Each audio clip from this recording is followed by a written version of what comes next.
Salut, salut tout le monde. Nous sommes à la deuxième séance du chapitre 2, les graphèmes des tons.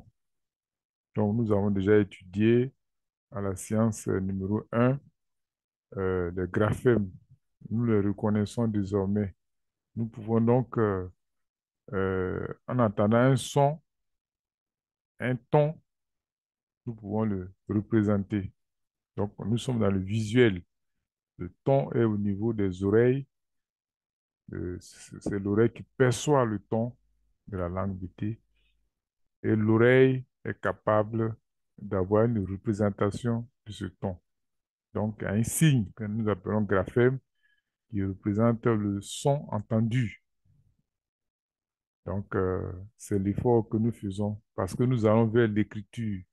Quand nous allons voir tel signe, tel graphème, nous savons automatiquement quel ton il représente. Et ça doit aller rapidement. On ne doit pas chercher, hésiter. Si on hésite, bon, on doit retourner aux exercices. Très bien.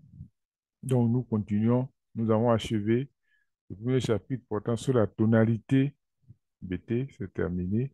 Nous sommes au deuxième chapitre, à la séance 2. Donc, je rappelle que le livre Le solfège BT explique ces choses-là en détail, avec beaucoup plus de précision que je ne le fais maintenant. Donc, il faut acheter le livre, hein, le solfège BT. Il faut l'acheter. Il est riche. C'est un travail qui a été bien organisé au niveau du livre. Voilà. Donc, il faut acheter le livre pour avoir les bonnes explications. On continue. Alors, on passe à slide. La lecture linéaire des graphèmes des tons. Oui, il s'agit de lire ici de façon linéaire. Tout à l'heure, on a vu les graphèmes dans le tableau. Donc, ce n'est pas linéaire. On le voit dans les emplacements comme dans les cellules noircies. Maintenant, il s'agit de les mettre sur une même ligne et les lire sans se tromper, tout en conservant les hauteurs. Donc, les graphèmes sont sur une même ligne. Donc, on ne peut pas les distinguer. Il n'y a pas de hauteur, il n'y a pas de, voilà, il y a pas de hauteur, mais on est capable de quand même produire les hauteurs là. C'est-à-dire, en lisant, en regardant le graphème de ma tête, ça sonne son nom, si vous voulez, automatiquement. Alors, on y va. Alors, le tableau 1, on regarde les graphèmes. Ne regardez pas en haut, regardons les graphèmes. Coucou, vous voyez, le fait de voir ces traits, hein, ces petits traits verticaux, je sais que c'est cou qui est là et je dois prononcer correct. Hein, ma prononciation doit être faite correctement. Donc, coucou, koula, kouyi, kousou, coucou, koula, kouyi, kousou. Une dernière fois. Coucou, koula, kouyi, kousou. Maintenant, pour qu'on puisse comprendre davantage pourquoi on fait une lecture linéaire, c'est parce que nous allons vers l'écriture. Voilà, quand nous écrivons, mais l'écriture est sur une ligne. Donc, on ne pourra pas euh, écrire les graphèmes sur des emplacements différents. Donc, tout en les maintenant sur un emplacement, sur le même emplacement, sur la ligne horizontale, on doit pouvoir garder toujours la différence au niveau des prononciations, au niveau voilà, de la prononciation. Les noms sont là. Les noms hein, les graphèmes, on les connaît. Donc, quand je vois ce graphème qui est à côté de la syllabe, automatiquement, je dis yi. Et puis, deuxième syllabe, il y a encore yi. Donc, kou, yi, la. Voilà, ce sont les graphèmes qui sont là, qui me permettent de prononcer comme ça. Yi, la. On a déjà vu ça. On a dit ça. Bon, ce qui est important ici, c'est la tonalité, hein. Une fois de plus, ce n'est pas les mots que nous mettons là qui sont importants, mais la tonalité. Est-ce que je lis bien? Est-ce que le chinois lit bien? Est-ce que le coréen lit bien? Est-ce que, voilà, la personne qui est étrangère à langue BT, est-ce qu'elle lit bien, elle prononce bien? Est-ce qu'elle dit il a, coucou, il a, si je baisse la voix, il a, il a, c'est la même chose, hein. C'est comme on est sur un piano, hein. Il y a des octaves, un groupe de touches. Plus vous allez vers la droite, plus les sons montent. La voix monte, elle est haute, elle devient aiguë. Plus vous allez à gauche, plus la voix est basse. Voilà. Et au milieu, c'est l'équilibre. Donc, coucou, il a, et puis là, cou, la, il a, vous voyez, il a, et puis ici, cou, il a, il a, cou, sou. Il n'y a rien. C'est comme ici. Il y a un vide là, c'est le trait de 6, vous voyez, qui est là. Quand il n'y a rien, c'est le trait de 6. Donc, il n'y a rien, c'est pas marqué ici. Non, pas marqué. Donc, si c'est pas marqué, c'est que c'est le trait du 6, voilà, qui représente le son sous. Donc, la, excusez, la, ku, sous, la, c'est comme ku, sous, la, ok. On passe au deuxième. La, ku, la, la, sous. Voilà. C'est le trait de 6 que vous voyez là, chaque fois. Donc, quand il n'y a rien, s'il n'y a pas de graphème ici, nous disons ça sous. Tout simplement, on a simplifié. Alors, coup, non, c'est pas coup, hein, je me trompe. La coup, la coup, la coup, la, yi, coup, la, yi, la. Non, ça va? Yi, la, yi, la, yi. Le son. La, coup, yi, la. Maintenant ici, la, yi, la, yi, la. Et puis ici, la, yi, la, yi, la, yi, yi, la, yi, la, yi, la, yi, yi, la, yi, la, yi,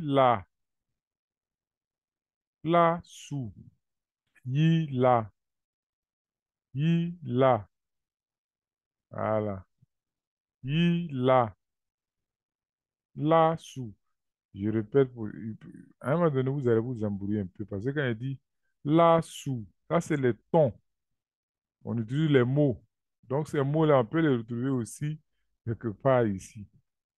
Donc faites attention, ne vous embrouillez pas. La, sou, ça c'est la, sou. Il a dit ah, mais pourquoi il dit sou? Mais c'est quand je dis la, sou, je suis en train de dire les tons. La, sou. Maintenant, quand je lis le mot qui est là, je dis la. Je dis plutôt i, la, i, la. Voilà, donc il y a le ton qui est appliqué à cette écriture. On y va. Tableau 3. Yi, ku, yi, la, yi, su.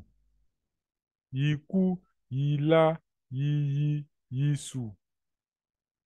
Voilà, c'est yi, ku.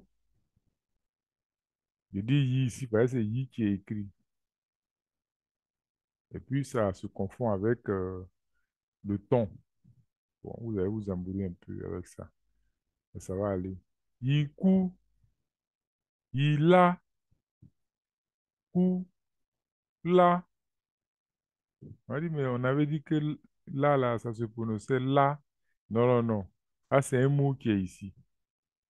Alors que le ton à appliquer à ce mot, yiku, yi, la, c'est le yiku, ça.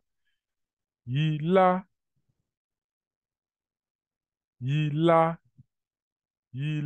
ça veut dire quoi? Yi, la, ça tombe les deux. Ça correspond ici. Yi, la, alors, c'est le ton, hein, la tonalité qui est là, et puis les mots, les syllabes là se rencontrent. Voilà. Il y a une similitude, mais on regarde la tonalité. Yi, la, yi, la, yi, yi, yi, yi, yi, yi. Ça, c'est yi, yi. Mais le mot, c'est yi, la, yi, la, yi, la, yi, yi, yi, la, yi, su, yi, la, yi, la. OK. On passe au dernier tableau. Soukou, je vous ai dit que quand il n'y a pas de, un élément, un graphème ici, c'est le son sous, mhm, qui est représenté par cette barre-là, sous. Donc, soukou, yila, soula, yila, souyi, yila, sous, yila. OK, je crois que vous avez compris. Alors, on va faire la phrase test. Coucou, yila, yila. Vous voyez, le son. Le son se confond avec les mots qui sont là, les syllabes qui sont là. Il a, il a, il a, il a, il a, il a, il a, il a. Coucou, il a, soukou, il sou. Voilà.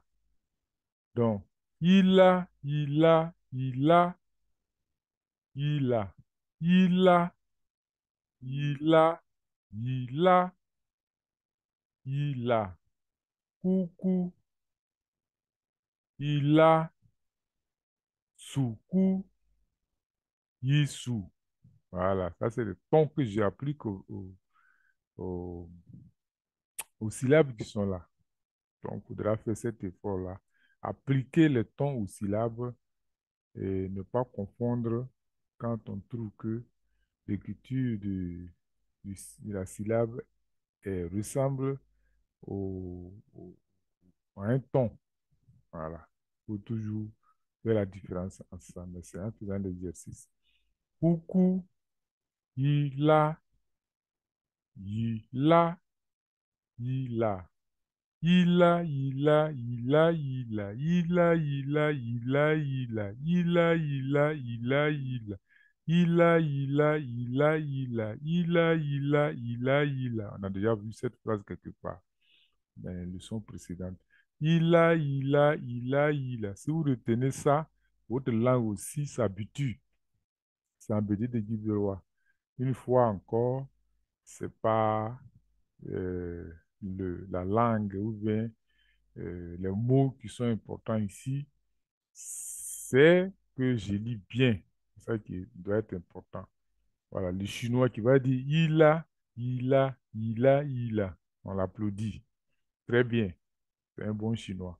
Il parle bien le BT. Alors, je rappelle que sur les réseaux sociaux, on a vu les Chinois en train de chanter en BT.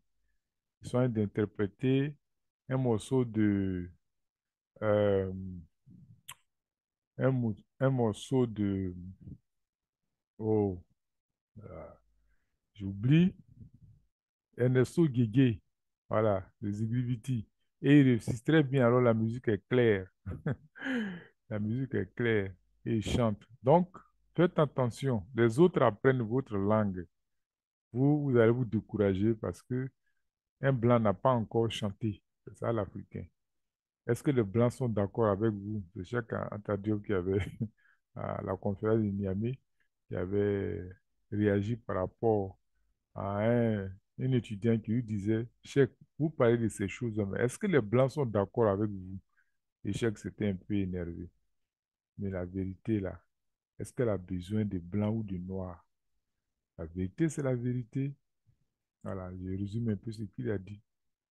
Donc, apprenez, n'attendez pas que les Chinois vous surprennent dans vos villages en parlant correctement la langue, vous allez vous étonner. Je vous dis que les leçons que je donne là, sur le solfège là, s'ils tombent là-dessus, ah, c'est une chance pour eux.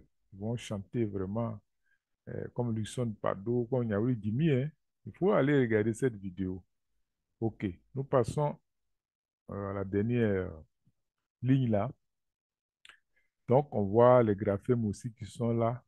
Coucou, Célie, la, yé, yi, yi. Donc, le son yi et puis le mot yi se rencontrent ici.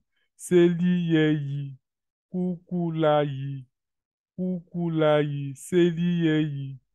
Célie, yé, yi. Je baisse un peu la voix. Célie, yé, yi. Célie, yé, yi. Célie, yé, yi. Célie, yé, yi. Si quelqu'un est loin là-bas, puis tu veux lui parler, mais tu es obligé de lever la voix, non? Célie, yé, yi. Mais s'il est proche de toi, Célie, yé, yi. Si tu es couché, bon, la voix va devenir très lourde. Célie, yé, yi. Voilà. Les adultes, nos parents, les vieux. Bon. Célie, yé, yi. La, sous. Voilà. La, sous. C'est-à-dire le sous porté, tenir, se rencontre avec une syllabe qui s'appelle sous. Donc, la tonalité, le ton sous, rencontre sous également. La, sous, sous, coup, la, sous, sous, coup, la, o, o, ça se dit o ici. O, sous, ko, la, sous, o, sous, la, sous, o, sous, ko, sous, coup, o, sous, ko, seri, yeyi, o, sous, ko, seri, yeyi, o, sous, ko, seri, yeyi, o, sous, ko, seri, yeyi, o, sous, ko, seri, yeyi, o, sous, ko. Bon, c'est la voix normale. Vous voyez, c'est comme si je suis sur un piano. C'est à les extrêmes. Donc, quand je suis à l'extrême gauche, c'est bas. Série et I. Quand je suis à l'extrême droite, série et I. Voilà.